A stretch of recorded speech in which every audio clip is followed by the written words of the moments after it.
દક્ષિણ કોરિયાના જંગલોમાં ભયાનક આગ, 30 હેલિકોપ્ટર દ્વારા આગ ઓલવવાના પ્રયાસ, હજારો મકાન ખાલી કરવાયા। અમેરિકા બાદ હવે દક્ષિણ કોરિયાના 20 જંગલોમાં ભયાનક આગ લાગી છે। દક્ષિણ પૂર્વ કોરિયા દ્વીપકલ્પમાં આગ ફેલાતા હજારો મકાનો ખાલી કરાવાયા છે, જ્યારે 1500થી વધુ લોકોને સુરક્ષિત સ્થળે ખસેડવામાં આવ્યા છે। અહેવાલો મુજબ આગને ઓલવવા માટે ફાયર બ્રિગેડની ગાડીઓ સહિત હેલિકોપ્ટરનો પણ સહારો લેવાયો છે।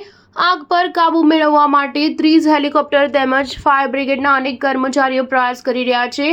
ઘટનામાં ફાયર બ્રિગેડને 2 કર્મચારીઓ સહિત 4 લોકોના મોત અને અન્ય 6 લોકો ઇજાગ્રસ્ત હોવાની માહિતી સામે આવી છે।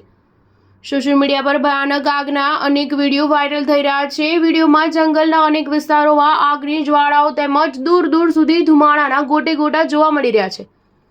અધિકારીઓએ કહ્યું કે સાંચેઓંગમાં લાગેલી આગ લગભગ 30% કાબૂમાં આવી ગઈ છે। દક્ષિણ કોરિયાના વિવિધ ભાગોમાં આગ ફેલાતા એક તરફ સ્થાનિક રહેવાસીઓની ચિંતા વધારી દીધી છે, તો બીજી તરફ ફાયર બ્રિગેડની ટીમ, પોલીસની ટીમ અને અધિકારીઓ દોડતા થઈ ગયા છે।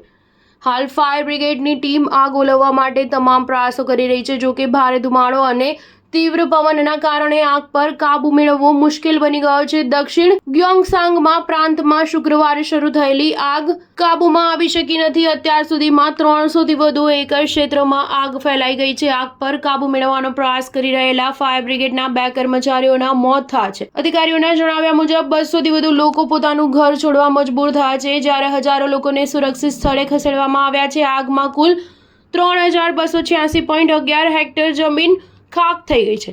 ઉત્તર ગ્યોંગસાંગ પ્રાંતના યુઇસોંગ અને સાંચેઓંગમાં 1000 હેક્ટરથી વધુ જમીન નાશ પામી છે। અધિકારીઓ આગને બુઝાવવાના પ્રયાસો ચાલુ રાખતા લગભગ 1500 રહેવાસીઓને કામચલાઉ આશ્રય સ્થાનોમાં ખસેડવામાં આવ્યા છે। સવારે 8 વાગ્યા સુધીમાં અગ્નિશામકો દક્ષિણ પૂર્વીય પ્રદેશના 4 વિસ્તારોમાં જંગલની આગ ઓલવવાનું કામ કરી રહ્યા હતા। સ્ટાર ન્યૂઝ 7 હંમેશા સચ્ચાઈની સાથે।